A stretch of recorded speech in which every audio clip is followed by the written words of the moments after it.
Jagex has revealed every single relic power and its tier, and in this video I'm going to be talking about the path I'm going to be choosing and why. Whenever you're ready, grab your cup of tea, sit back, relax, and enjoy. Starting from tier 1, we have 3 relic options to choose from, and if I'm being entirely honest, Excavator is a no-brainer and the one and only choice. I say this because while you will have them unlocked early on through the Divine Woodcutter and Animal Wrangler relic powers, some of the benefits you gain from those can easily be unlocked by simply leveling Archaeology and unlocking Archaeology relic powers through the monolith. Namely, always adds for burning logs and bait and switch for catching cooked fish and gaining cooking XP. Additionally, leveling Archaeology has a multitude of other benefits, and the tier 1 relic not only is useful for Archaeology, no, you'll be able to level skills such as crafting and smithing easily through mining as well, because gems are automatically cut and ores are automatically smelted into bars, even if you don't have the smithing level while mining. Taking a look at the tier 2 relic powers, I'm really not too interested in 5-finger discount personally. Yes, it improves your thieving abilities and your loot is noted, but it doesn't really, thieving is going to be a fast skill, and by the time you reach tier 3, 4, 5 and so on, the XP multiplier and, safe cracking on its own, super AFK easy, thieving is a fast and simple to train skill. You don't need a relic power, and it doesn't really benefit your account in other ways. At first, I thought the farming relic power was really interesting to get a bunch of herbs for herblore, but then again, really, you only need a couple of dozen potions at first, and gathering herbs isn't too much of a hassle normally. What I do think is a hassle is leveling agility. There's no special archaeology relic power that makes it significantly easier, and being able to just passively gain agility XP throughout the entire league seems like a win to me, and you unlock shortcuts and some other benefits. But really what I'm saying is I feel like training agility would be more time consuming than doing a couple of farm runs every now and then. And besides, training farming to level 99 or beyond for league points is going to be super easy at tier 7 thanks to the advanced time spell for player-owned farms. Oh, and it is worth noting at tier 5, each of the combat relics gives you 100% hit chance, so using potions for the accuracy buff is less important, but the damage buff is still there, of course, for things such as overloads. Moving on to tier 3, I think, personally for me, there's only one pick here, and that's Assassin's Insight. It gives you the Slayer Cape teleport, and a teleport to every single Slayer target, which, since I'm going to be training Slayer for sure, is going to be key, and having it early on is just fantastic. I suppose Voidwalker could be a good choice for questing and even for clues, but since I'm going to try to keep questing at a minimum, I mean, this is a time-limited game mode, come on, and I won't be doing any clues. Spoiler alert, I won't be picking that relic next.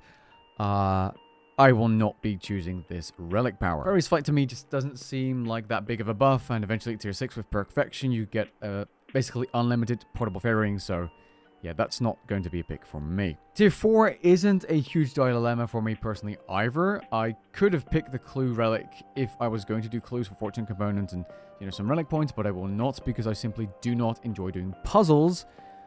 Rejuvenated, on the other hand, is, depending on what you picked before, could be interesting.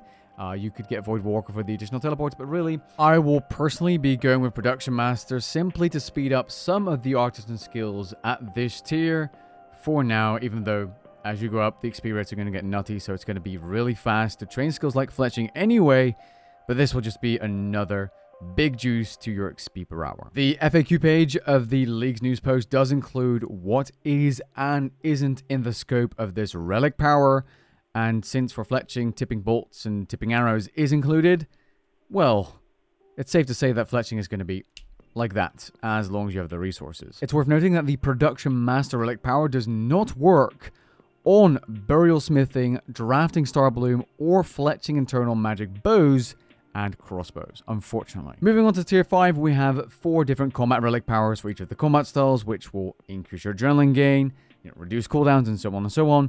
Magic is crit-based, ranged is AoE king, but unfortunately ranged just isn't the combat style for the majority of content you'd like to AoE, aka Slayer. Necromancy is just going to be a solid pick for you that, like Necromancy. Easy, straightforward progression path. You only really need to do 2 bosses, being Hermod and Creel for the subjugation armor pieces, which are used for the Souled Cloth. And you'll be set. It's a really simple way to do some tasks, do some bosses, and get your way to tier 90 gear, but at the same time, not as exciting. But melee, on the other hand, melee is really interesting. Not only do you have increased attack range, so your regular melee weapons will feel like halberds, and halberds will have 3 range, which is insane AoE potential for clusters of large mobs, which is a little bit niche, but still it's really cool for something like Elite Dungeons. Your base damage is increased by 500. That's massive power creep and just a major boost. And you have a flat assumption here, 10% heal of all the damage you deal, which is effectively a permanent, and if there's no diminishing returns on high damage hits, permanent, better version of Soul Split active all the time. And you can still stack Soul Split, Vampire Zamora, because you can obtain it from the PvM hub, and other healing effects on top of this, and you're going to be healing a lot, okay? It's going to give birth to some interesting AFK methods. Personally, for fun reasons, I'm going to be going with Barbarism, and I also think it's going to be, kind of easy to get high-level gear as well through the mining and archaeology relic power, as you'll be, mining smelted bars, and it won't be too bad to make your own equipment. And then boss for the rest, of course. If we move to tier 6, unfortunately, I think that Perfection is the only logical choice here. Banker's Note seems nice. It seems nice for training rune crafting. It seems nice for maybe infinite food during combat situations. For most methods and content in the game, you don't really need to bank that often, and having access to a bank everywhere is useful, but it's not required by any means. Perfection gives you instant access to the invention tech tree, infinite components or materials, and this is PvM and skilling power creep, and you'll be able to gain every single perk you've ever wanted, best in slot setups, and they'll be more effective as well. This is going to be my choice because Invention is massive power creep, just as Archaeology Relics are. Additionally, you'll save upkeep for Divine Charges, so you won't need to do Divination all the time, and you can easily gain a bunch of gold by manually alchemizing items, because you only have a 1 in 3 chance of losing the item, as you have a 2 in 3 chance of saving it. Pretty good. Finally, we have the tier 7 relics, and unfortunately, all 3 of them are really good. Everlasting Faith is basically infinite prayer, permanent devotion, so 100% damage block against the style you're praying or deflecting against, which is really powerful for mid-tier content, mid-tier bossing, AFK bossing, and Slayer. So if that's a way to gain a lot of points, or if that's what you're trying to do, that is going to be the style of choice. On top of that, you'll have a free Soul Split, which will stack with the melee buff from Barbarism if you have that. So you'll 20% heals is just insane.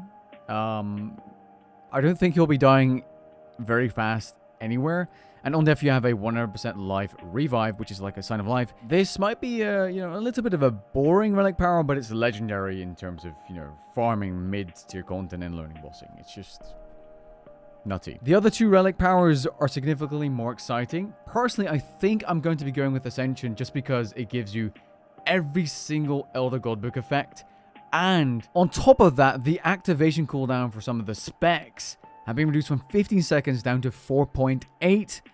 And then, attacks have a 5% chance to empower you with the Stone of Jazz and increase your combat stats from whatever they are, 99, 120, to 255 for 6 seconds. Oh, the damage and the visual things going off on your screen with this relic are going to be so much fun. This is going to be my pick. The third option you have is Specialist. It gives you a Elder Essence of Finality Amulet, saves you some grinding of a Hydrix. At a bank, you can choose any spec, which means you'll have access to some rarer Slayer drops and things, access to high-level boss weapon specs without needing to grind out the weapon pieces. Yeah. Every 15 seconds, your next special attack will consume no adrenaline, so you can kind of like spam it more, and those special attacks will be dealing 50% more damage, which will be great for special attacks like D-Claws, which don't always hit the hit cap, like a Dragon Longsword would. It seems like a fun, interesting one with the melee, but to me, I don't think it can beat Ascension. So yeah, those are the relics I'm going to be choosing. I don't think I'm going to be changing my mind on any of these, but perhaps you guys in the comments will be able to change my mind. Be sure to let me know which relic powers you'll be picking and why down in the comments below, and leave a like if you enjoyed. Catch you guys in the next one.